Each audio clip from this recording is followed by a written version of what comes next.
Hello, good morning, and welcome to a very cold Birmingham, UK. I'm in a bit of a rush this morning because we actually have to head to doubles right now. Oh, that's literally my alarm going off. Hey Siri, turn my timer off. But if you don't know me, hello, my name is Ellie, otherwise known as Ellie Majelli, and I take you behind the scenes of what it's like on the pro tennis tour. This week, we're following my boyfriend, James Watt. He was actually playing in singles for the last couple days, made it into main draw, but lost in the first round. But we still have doubles going on, so let's go head over to the courts and watch our first round match. And did I mention they're actually playing the first seeds? Why does this keep happening? Well, let's go.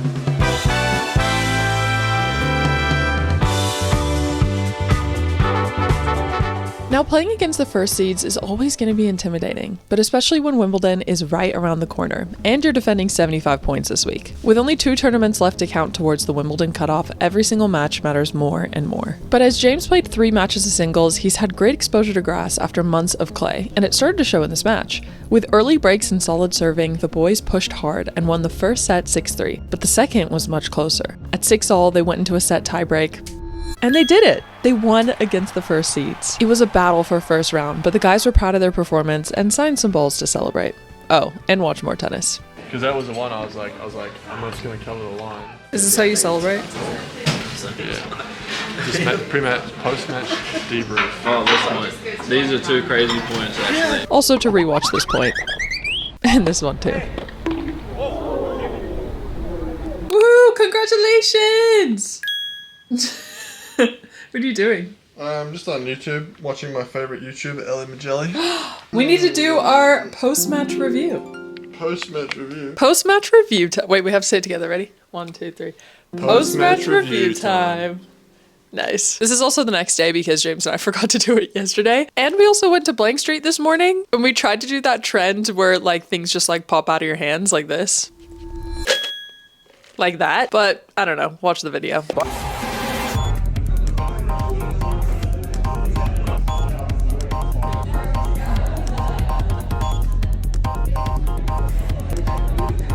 Pause. We got out to a good start, got an early break in the second set as well. We're pretty much in control of the match, but then we decided to give it a little twist. Well, I did anyway. I got broken on my serve, which made it like a bit more interesting. Like we're sort of like trailing in the second set. We got to a tie break and then played a pretty clinical tie break to seal it. So nice. How are you feeling for second round? pretty confident. I mean, we're obviously after that match we're pretty confident on the grass. Like the faster conditions are definitely suit us. I have a lot of reps on grass from the singles as well, so yeah, feeling good. Vamonos! Let's just hope it doesn't rain so that they can actually play. Yeah, the rain's been kind of screwing with the schedule, but Also, a funny thing that I actually talked to one of the drivers about is that James's name, James Watt, is actually the same name as the guy who invented the steam engine. And that guy is from Birmingham, UK. So because of that, there's like James Watt stuff everywhere. There's a James Watt street. There's a James Watt statue. There's a James Watt primary school. I don't know. I feel like we gotta go see that in the vlog this time. That would be so cool. kind of a celebrity around here, I guess. Yeah, some guys were watching him yesterday and they're like, oh wait, his name's James Watt. That's hilarious. All right, we're on court 4 today, which is where the doubles are going to be held. And it's actually the court that James was playing singles on for like 3 games in a row. So it feels quite comfortable to be sitting over here on court 4. But excited for this match and let's see how it goes. With the rain subsiding after a morning of rain, the wind was still very present, which if you've ever played tennis in wind, it's tough. The guys played as best as they could, but their opponents were solid on their service game with no ability to break. They ended up losing 7-6, 6-3.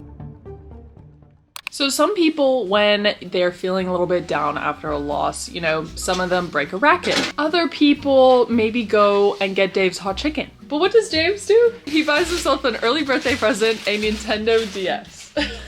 Dude, that is the exact same one I had as a kid. Is it actually a blue one? It was a blue one. Is this your old one? Does it even have any battery in it? Wow. Does it not even work? It doesn't even work. All right, it is the next day, which is Friday, and unfortunately because the boys lost, that means that we gotta pack up our bags and literally just get on a bus to the next place. I don't think people know like how quick the turnaround actually is on the pro tennis tour because it's really just like like that. Obviously, we hope that the guys make it to the finals, but pretty much as soon as they lose, you have to just pack your bags and get ready to go. How it actually works is that the tournament pays for the hotels for the players, but if you lose, you only get the hotel for that night, and then you have to pay for it for the rest of the time. So it pretty much makes sense just to get up and go to the next tournament. Although I loved this tournament here in Birmingham, it was honestly so cool and really well run. Like the transport, excellent. 10 out of 10 stars for transport. But we do have to head over to the next one. So since this is a higher ranked challenger, so it's a 125 for the ATP side and then for the WTA as well, they actually organize transport for us, which is so nice. Normally that doesn't happen and we have to organize it all ourselves. So they actually have a free bus going from Birmingham to the next tournament, which is actually Ilkley. I know nothing about the UK. It's actually my first time here, so I don't really know like location wise, but I do know it's more north away from London. And I think some people ask me like, how do we go with being on tour? Because I talked to some of my girlfriends and other wags on tour and they're like, oh my God, I have to go home like at least every 2 to 3 months because I get so homesick. And for us, since, you know, I'm from Australia and then James is from New Zealand, it's so far to go there just for like a week or two. And because all of the tournaments are around like Europe and just the other side of the continent, it doesn't really make sense for us to go back all the way. So we actually travel the entire year, the entire season without going home at all, which is quite unusual. A lot of people at least like go home once or twice. So because of that, I'm traveling with the exact same clothes, exact same suitcase, everything that I have on me, I've been traveling with since January, and I will continue to travel with until like October. So some people ask me like, how do you manage that? Like, do you get homesick? Do you want to go back home? Blah, blah, blah. Because right now I've been traveling on tour for 5 months now. And for some reason, I'm actually totally fine with it. I know that sounds surprising, but I don't know what it is. Having like a new atmosphere, a new environment every week, I just function really well with it. I don't know, like I adjust really quickly. So very thankful that I'm like that because I know not a lot of people are. But at the same time, I wonder what it's gonna be like when I'm traveling on tour for like multiple years, because then I might get tired of it. But we'll see. But I'm just gonna finish packing. We'll get all of our stuff and I'll see you in Ilkley. What street are we on? Well, it's actually mine.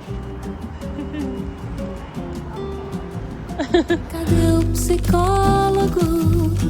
Cadê o antropólogo? Cadê o homem da pesquisa? Good morning. We are in what I would call remote UK. Compared to literally 20 seconds ago when you saw us in Birmingham, Ilkley is the exact opposite. We are on a golf course that is 25-minute drive to the tennis courts. Literally all around us is just golf course. I think the closest town with a coffee shop is literally a 45-minute walk. So if you know me, I'm struggling. To explain a little bit of my lore, I was actually born in Australia and then moved over to California and lived there for 15 years of my life. But then I moved back to Australia. And one of the reasons why is because I love a walkable city, and I was living in Melbourne, and Melbourne is definitely a walkable city. But I think this is honestly the true sides of the tennis tour, where sometimes you're in such amazing places and you're like, holy shit, like this is the coolest thing ever. And then you go to other places where you're like, you know, I wouldn't choose to be here if it was up to me. But we're actually gonna be heading to the courts in a bit, and I did see a little sneak peek of it when we took the bus over here. One thing that they do really well over here is some good grass. So let's head over to the courts and get a sneak peek of what this tournament is all about.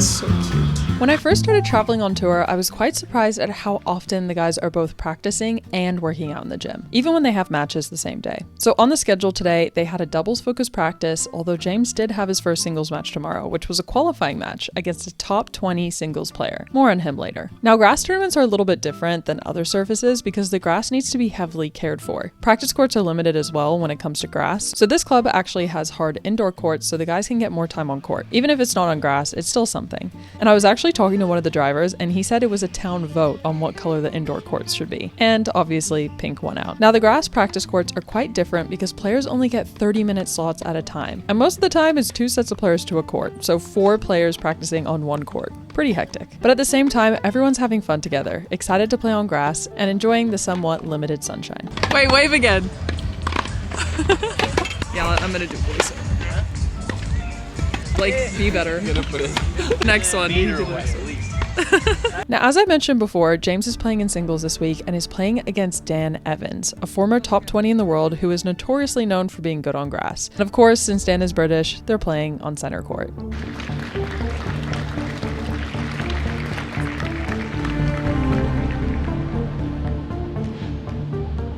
With on and off rain, there were multiple pauses in the match, but James just wasn't playing consistent. It wasn't his day, and he lost in 2 sets. You order me, Ellie. I don't know, I just clicked random This stuff. is like huge as well. It's like just a big soup. And are you mad? I don't know what it tastes like yet. So. Guys, what the hell is going on today? Are you okay? That's spicy.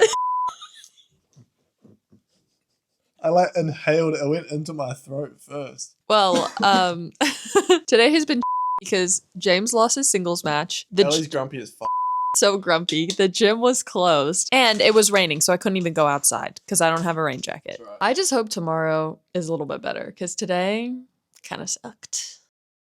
Okay, good morning. Happy Monday. One thing I haven't mentioned is it's actually James's birthday tomorrow. Because we're kind of in the middle of nowhere, I thought it was going to be a little bit easier to get everything. Wait, is it raining?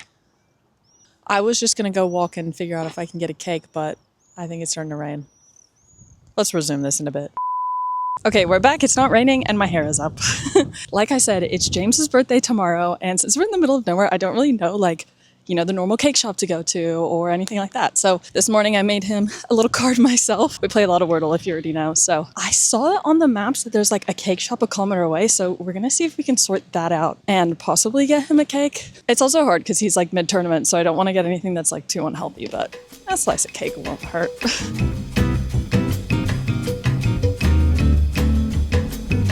Maybe I gotta give the UK a chance. It's actually kind of nice. Also, the sun is poking out a little bit.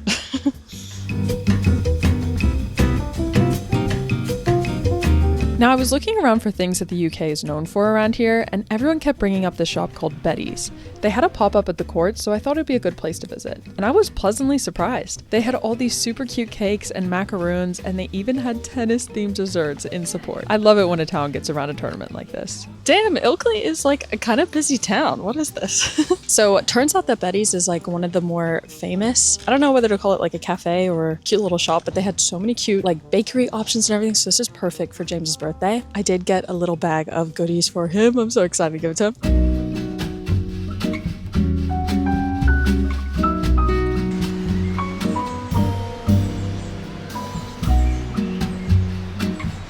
One of the cool things about this week's tournament is that the WTA is also here, which is the women's side of tennis. And one of our friends, Masha, is also a top doubles player, and we're actually all from the same university. Normally, there aren't as many crossovers with tournaments at the challenger level, so it's always good to catch up.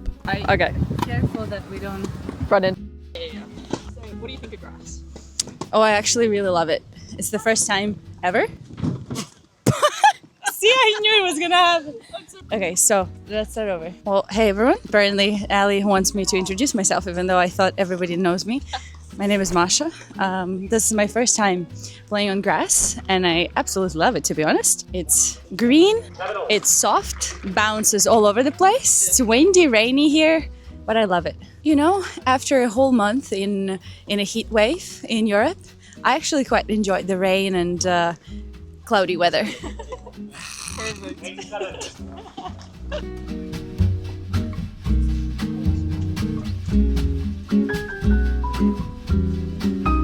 Well, that wraps it up for the first week of grass season, but trust me, there is way more grass where that came from. Grassy ass. Thank you. Grassy ass. But as I mentioned before, it is James's birthday tomorrow, but you should definitely hit the subscribe button so you can see all of it unfold. Also, if you're tuning into the World Cup or anything, there's this guy called Tim Payne, and hear me out on the story because it'll make sense in a second. But the streamer was talking about different soccer players that people should pay attention to and that are kind of like underrepresented, especially on social media. So this guy Tim Payne had 4,000 followers on Instagram. Now he has over 4 million, which is crazy just because the streamer was like, yo, go hype this guy up. So someone made a video on Instagram saying, who is the tennis version of Tim Payne? And who do they say it is? James Watt. How freaking cool. The whole video is in Spanish, so I had to have my sister like translate everything because she speaks more. Oh, my sister's calling me now. Bro, I'm filming right now. What are your thoughts on James Watt as Tim Payne? James Watt is the new Tim Payne. Yes, because dude, I'm not gonna lie, Ellie. Me and Mitchell have been following Tim Payne. We've been on that because I'm not gonna lie, Ellie. I'm so into the World Cup this year. I'm like so excited about it. Yeah. Anyways, I'm about to do my outro, so maybe you can help me with it. Yes, what would you like me to do? You know what to do. Thank you guys so much for watching. Much love, and we will see you in the next one. That was perfect. Did I get a time